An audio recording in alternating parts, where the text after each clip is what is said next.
Tidak jarang kita mendengar bahwa tidak baik untuk memanaskan kembali suatu makanan.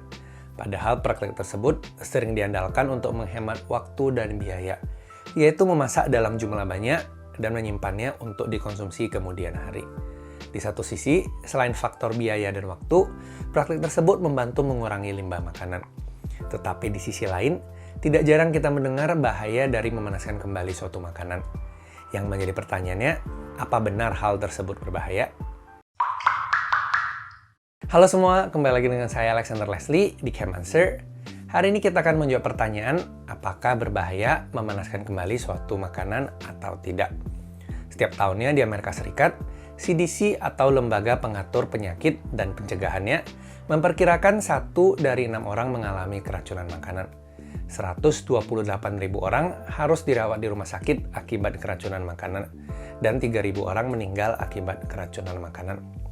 Salah satu penyebab utama dari keracunan makanan adalah konsumsi makanan yang dipanaskan kembali dengan cara yang tidak benar.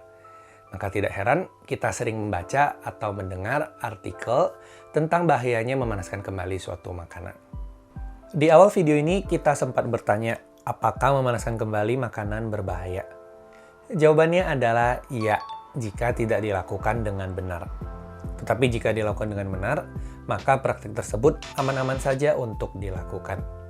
Untuk memahami bagaimana melakukannya dengan benar, kita perlu memahami terlebih dahulu apa yang menyebabkan suatu makanan menjadi beracun atau tidak sehat. Makanan yang mentah, terutama daging, merupakan tempat yang sangat baik bagi pertumbuhan bakteri. Secara umum, bakteri dapat tumbuh dan bermultiplikasi dengan baik pada suhu 5 sampai 63 derajat Celcius.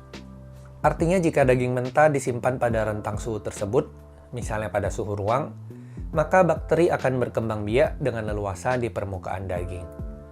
Ketika daging tersebut dimasak, yaitu dengan dipanaskan pada suhu di atas 70 derajat Celcius, hampir semua bakteri tersebut mati. Maka kita dapat simpulkan kalau proses memasak berfungsi untuk memastikan makanan menjadi sehat untuk dikonsumsi. Sebaliknya, ketika makanan yang telah dimasak disimpan di dalam kulkas, yaitu di bawah 5 derajat Celcius, pertumbuhan bakteri pada makanan diperlambat. Semakin rendah suhunya, maka semakin lambat pula pertumbuhannya. Ketika makanan disimpan di dalam freezer, yaitu di bawah minus 18 derajat Celcius, hampir semua bakteri di dalam makanan berhenti pertumbuhannya. Dengan memahami hubungan antara pertumbuhan bakteri dengan suhu makanan, kita dapat memastikan kalau makanan yang kita makan sehat dan bebas dari bakteri jahat. Berikut adalah hal-hal yang perlu diperhatikan dalam menyimpan dan memanaskan kembali makanan. Pastikan makanan dimasak dengan matang sempurna, sehingga tidak ada bakteri jahat yang tersisa.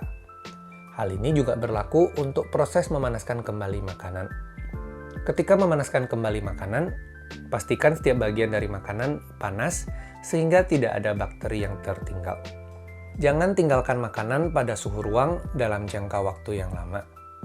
Seperti yang telah dijelaskan sebelumnya, ini merupakan rentang suhu di mana bakteri dapat bertumbuh dengan baik.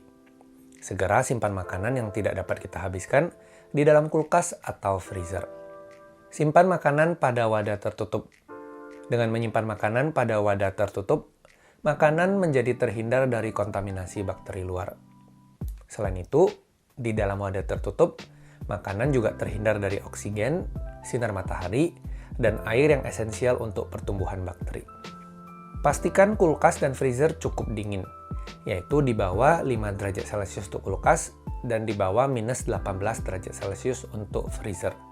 Jika makanan dimasak dengan baik, makanan dapat disimpan di kulkas hingga 4 hari dan hingga beberapa bulan jika disimpan di dalam freezer.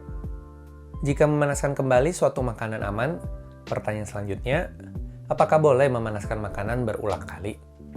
Secara teori jawabannya iya, asal makanan selalu dipanaskan kembali dengan baik dan tidak dibiarkan di suhu ruang terlalu lama. Tetapi memanaskan kembali makanan berulang kali tidak direkomendasikan. Ketika makanan mengalami kontak dengan panas, tidak hanya bakteri-bakteri saja yang mati, tetapi nutrisi-nutrisi di dalam makanan juga mengalami perubahan. Tergantung pada cara masak, durasi, serta jumlah cairannya, memanaskan makanan berulang kali dapat membuat nutrisi dalam makanan berkurang atau rusak. Selain itu, tekstur dan rasa dari makanan juga akan berubah jika didinginkan dan dipanaskan berulang kali. Selain dengan menyimpan makanan di dalam kulkas dan freezer, ada berbagai cara lain untuk mengawetkan makanan. Klik di sini untuk penjelasan lebih lanjut tentang cara mengawetkan makanan, atau klik di sini untuk mengetahui mengapa bau makanan membuat kita menjadi lapar.